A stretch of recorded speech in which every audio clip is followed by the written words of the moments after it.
அனைவருக்கும் வணக்கம். இது யூகேவி தமிழா. கல்வி சம்மந்தப்பட்ட தகவல்களை நம்ம சேனலில் தொடர்ச்சியாக கொடுத்துட்டு வரோம். அதேமாதிரி நம்ம ஜோசா கவுன்சிலிங் மற்றும் ஜேஇஇ மெயின்ஸ் சம்மந்தப்பட்ட தகவல்களையுமே கண்டினியூஸாக கொடுத்துட்டு வந்தோம். அதை பார்த்துட்டு நிறைய students and parents Tasa counselling பற்றியும் சொல்ல முடியுமான்னு கேட்டிருந்தாங்க. ஸோ நிறைய பேருக்கு இன்னும் பார்த்திங்கன்னா அந்த தாசா கவுன்சிலிங் பற்றின புரிதல் இல்லை தாசா கவுன்சிலிங்க்கு யாரெல்லாம் அப்ளை பண்ணலாம், மொத்தம் தாசா கவுன்சிலிங்க்கு நம்மளுக்கு எத்தனை சீட்டு வரைக்கும் தர்றாங்க அப்படிங்கிற தகவல்கள் தான் இந்த வீடியோவில் பார்க்க போகிறோம். ஸோ முழுமையான தகவல்கள் வேணுங்கிறவங்க இந்த வீடியோவை ஸ்கிப் பண்ணாமல் பாருங்கள். ஸோ நிறைய பேரண்ட்ஸ் அண்ட் ஸ்டூடெண்ட்ஸ் வெளியே, அதாவது வெளிநாட்டில் இருக்கக்கூடிய பெற்றோர்கள் மற்றும் மாணவர்கள் கண்டினியூஸாக கேட்குற ஒரு கேள்வி என்ன பார்த்தீங்கன்னா, சார் தாசா கவுன்சிலிங் பற்றி சொல்லுங்கள். தாசா கவுன்சிலிங்கில் மொத்தம் எத்தனை பேர்த்துக்கு சீட் இருக்குது, என்ன மாதிரியான சீட்டெல்லாம் இருக்குது, உள்ளுக்கு ஏதாவது ரிசர்வேஷன் க்ரைட்டீரியா இருக்குதா, இதுக்கு எப்போ அப்ளை பண்ணணும், எப்போ அப்ளிகேஷன் ஓப்பன் ஆகும், இது மாதிரி பல்வேறு வகையான கேள்விகள் கேட்டிருந்தாங்க. ஸோ அவங்களுக்கான ஒரு விளக்கமாக தான் இந்த வீடியோங்கிறது இருக்க போகுதுங்க.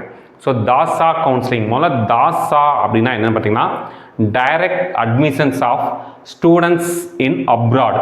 இது கடந்த 2024 வருஷத்தோட அட்மிஷன் ரவுச்சர், தாசா அட்மிஷன் ரவுச்சர். அதாவது வெளிநாட்டில் இருக்கக்கூடிய மாணவர்கள், அது வெளிநாட்டு மாணவர்களாக இருந்தாலும் சரிங்க, இல்லை இந்திய மாணவர்கள், இந்திய வம்சாவளி மாணவர்கள்னு சொல்லுவாங்க. இதுமாதிரி இப்போ கரண்ட்டாக நம்ம இந்தியாவை சேர்ந்தவங்க வேறு ஒரு நாட்டில் ஒர்க் மட்டும் பண்ணிகிட்டு இருப்பாங்க. இந்த மாதிரியான கேட்டகரியை சேர்ந்த மாணவர்கள் நம்ம இந்தியாவில் இருக்கக்கூடிய சென்ட்ரல் கவர்மெண்ட்டோட இன்ஜினியரிங் காலேஜஸில் படிக்கணும் அப்படின்னா அவங்க அட்டன் பண்ணக்கூடிய ஒரு கவுன்சிலிங்கோட பேர் தான் பார்த்திங்கன்னா தாசா கவுன்சிலிங் அப்படின்னு சொல்லுவாங்க. ஸோ இந்த தாசா கவுன்சிலிங்கை யார் நடத்துனாங்க 2024 அப்படின்னு பார்த்தீங்கன்னா NIT Raipur, national institute of technology Raipur. அவங்க தான் பார்த்திங்கன்னா இதோட பொறுப்பெடுத்து இந்த தாசா கவுன்சிலிங்கிறத நடத்துகிறாங்க. ஸோ இந்த தாசா கவுன்சிலிங்கை பொறுத்த வரைக்கும் முதல் விஷயம், இந்த தாசா கவுன்சிலிங்கில் முதல்ல என்னென்ன கல்லூரிகள்லாம் நம்மளுக்கு சீட் இருக்குங்கிறத தெரிஞ்சுக்கலாம். ஸோ எல்லாருமே நினைக்கிறோம் தாசா கவுன்சிலிங் மூலமாக ஐஐடிஸில் சேர முடியுமான்னு கேட்டால் கண்டிப்பாக சேர முடியாது. தாசா கவுன்சிலிங்கிறது பார்த்திங்கன்னா என்ஐடி, IIIT மற்றும் சிஎஃப்டிஐ, இந்த 3 வகையான கல்லூரிகளில் சேர்றதுக்கு மட்டும்தான் நம்மளுக்கு இந்த தாசா கவுன்சிலிங் யூஸ் ஆகும். ஸோ அதுலேயே அவங்க தெளிவாக கொடுத்துட்டாங்க எந்தெந்த என்ஐடிஸ், அது கிட்டத்தட்ட என்னென்ன கல்லூரிகள்னால் எல்லா என்ஐடிஸ். இங்கே பாருங்கள், எல்லா என்ஐடிஸ் 31 என்ஐடி ப்ளஸ் ஒரு ஐஐஇஎஸ்டி ப்ளஸ் எல்லா IIITs, ஒரு 26 IIITs மற்றும் ஒரு 40 வகையான ஜிஎஃப்டிஐ வரைக்குமே அவங்க தெளிவாக சில கல்லூரிகள் கொடுத்துட்டாங்க. ஸோ இங்கெல்லாம் வெளிநாட்டை சேர்ந்த மாணவர்கள் யூஜி பிடெக்கோ இல்லை இன்டகிரேட்டட் கோர்சஸான பிடெக் ப்ளஸ் எம்டெக் ப்ரோக்ராம்ஸோ படிக்கலாம் அப்படிங்கிற மாதிரி கொடுத்துட்டாங்க. முதல்ல இவங்க எலிஜிபிலிட்டி க்ரைட்டீரியாவாக என்ன சொல்கிறாங்க அப்படின்னு பார்த்தீங்கன்னா, நீங்கள் உங்களோட ஏஜுங்கிறது இது கடந்த வருஷம் அக்டோபர் 1, 1999க்கு அப்புறமேல் பிறந்தவங்களாம் எலிஜிபிள்னு சொல்லியிருந்தாங்க. ஸோ இப்போ இந்த வருஷத்துக்கு பார்த்திங்கன்னா ஒரு வருஷம் கூடுதலாக போட்டுக்கோங்க. 2000வது வருஷம் பிறந்தவங்க எலிஜிபிளாக இருப்பாங்க. ரெண்டாவது, அசோசியேஷன் ஆஃப் இந்தியன் யூனிவர்சிட்டிஸுங்கிற அமைப்புக்கு கீழே அப்ரூவல் வாங்கின வெளிநாட்டில் இருக்கக்கூடிய பாடத்திட்டங்கள் எதில் படிச்சிருந்தாலுமே, +2 படிச்சிருந்தாலுமே நீங்கள் எலிஜிபிள்.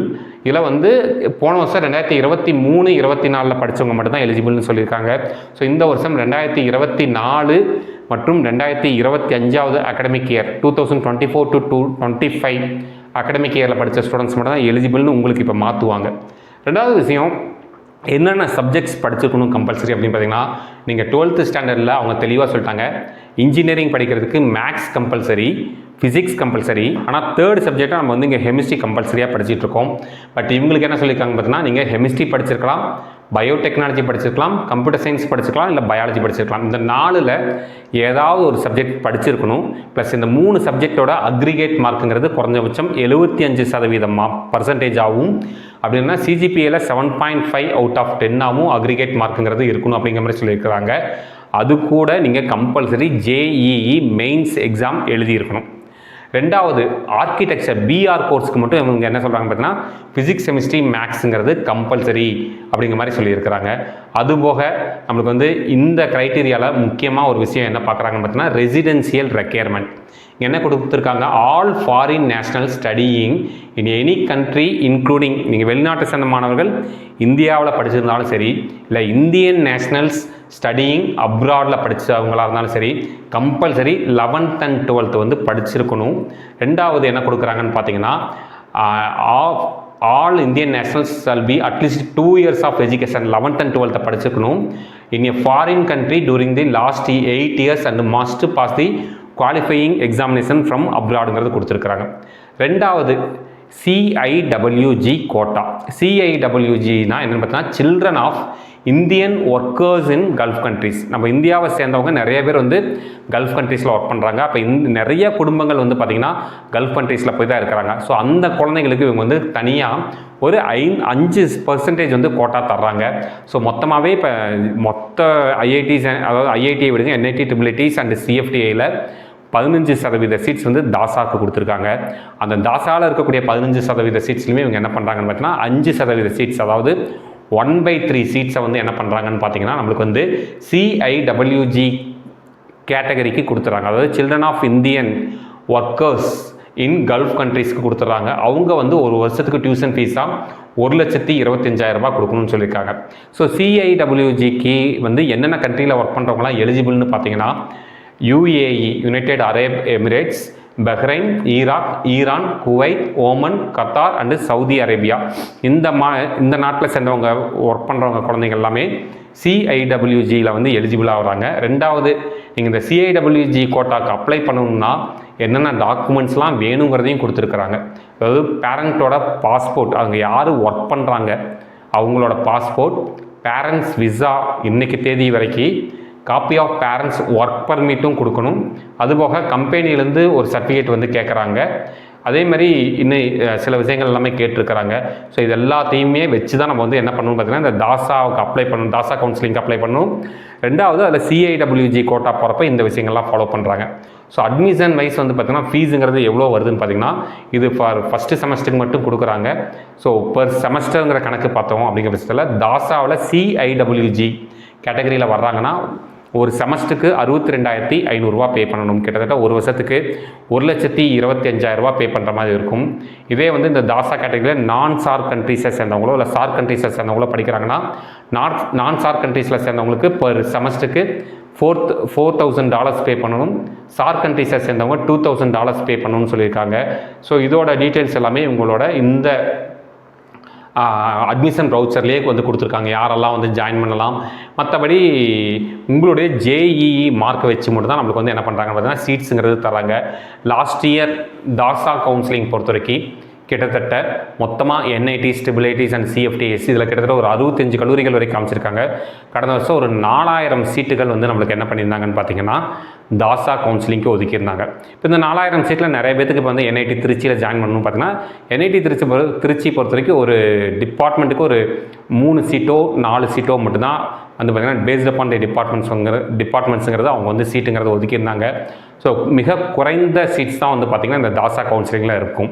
ஸோ இந்த தாசா கவுன்சிலிங்கில் வந்து பார்த்திங்கன்னா நாட் ஒன்லி சிஐடபிள்யூஜி ஸ்டூடெண்ட்ஸ் இல்லை, நாங்கள் என்னென்ன ஸ்டூடெண்ட்ஸ் எல்லாம் வந்து தாசா கவுன்சிலிங்கில் வந்து இந்த கேட்டகரி கீழே வருவாங்க அப்படிங்கிறதையும் தெரிஞ்சுக்கோங்க. நம்ம வெறும் சிஐடபிள்யூஜி ஸ்டூடெண்ட்ஸ் மட்டும் வரமாட்டாங்க. யாரெல்லாம் வருவாங்க அப்படின்னு பார்த்திங்கன்னா நம்மளுக்கு வந்து ஃபாரின் நேஷனல்ஸ், வெளிநாட்டை சேர்ந்தவங்க, persons of Indian origin, non residential Indians, overseas citizens of India and direct admissions of students abroad scheme கீழே இவங்க எல்லாத்தையுமே வந்து அட்மிஷன்ஸ் கொடுக்க முடியும் அப்படிங்கிற மாதிரி சொல்லியிருக்காங்க. ஸோ இதுதான் தாசா கவுன்சிலிங் சம்மந்தப்பட்ட தகவல்கள். மேலும் இவங்களுக்கு என்ன சீட் கேட்டகரி, எப்படி கவுன்சிலிங் நடக்கும், இதை பற்றின தகவல்கள்லாம் அடுத்தடுத்த வீடியோக்களை கொடுக்குறோம். அதேமாதிரி நீங்கள் வந்து ஜேஇஇ மெயின் எக்ஸாம் மட்டும் எழுதியிருந்தால் போதும், உங்களுக்கு வந்து நீங்கள் தாசா கவுன்சிலிங்க்கு ரெஜிஸ்ட்ரேஷனுங்கிறது கடந்த வருஷம் ஜூன் 1ஆம் தேதி ஓப்பன் ஆச்சு. இந்த வருடமும் ஜூன் 1ஆம் தேதி ஓப்பன் ஆகிறதுக்கான வாய்ப்புகள்ங்கிறது அதிகம். ஸோ மாணவர்கள் மற்றும் பெற்றோர்கள் நீங்கள் ஜேடபிள்யூஇ மெயின்ஸ் எக்ஸாமை நல்ல முறையில் எழுதிட்டு ரிசல்ட்ஸ்க்காக வெயிட் பண்ணுங்கள். அந்த ரிசல்ட் வந்தோடனே எந்த பதட்டமும் பட வேண்டாம். மொத்தம் அவங்களே சீட் மேட்ரிக்ஸ் ரிலீஸ் பண்ணுவாங்க, என்னென்ன கல்லூரியில் என்னென்ன இடங்கள் இருக்குது. இப்போ 4000 சீட்டு கொடுத்துருந்தாங்க. ஆனால் கடந்த வருஷம் அப்ளை பண்ணவங்களோட எண்ணிக்கைங்கிறத ஒரு 1500 2000 தான் வந்து இன்ஜினியரிங்கில் ரேங்கிங்கே வந்துருந்துச்சுங்க. ஸோ இன்னும் நிறையா விஷயங்கள் இருக்குது. இது சம்மந்தப்பட்ட தகவல்கள்லாம் அடுத்தடுத்த வீடியோக்களில் பார்ப்போம். மாதிரி கண்டினியூஸாக உங்களுக்கு பல்வேறு வகையான படிப்புகள், பல்வேறு வகையான கவுன்சிலிங் சம்மந்தப்பட்ட தகவல்கள் வேணுங்கிறவங்க யூகேவி தமிழா அப்படிங்கிற இந்த யூடியூப் சேனலை சப்ஸ்கிரைப் பண்ணிக்கோங்க. மற்றும் இந்த வீடியோ உபயோகமாக இருக்குன்னு ஃபீல் பண்ணுற பட்சத்தில் உங்களுக்கு தெரிஞ்ச மாணவர்கள் மற்றும் பெற்றோர்களுக்கு இந்த வீடியோ ஷேர் பண்ணுங்கள். மிகவும் நன்றி.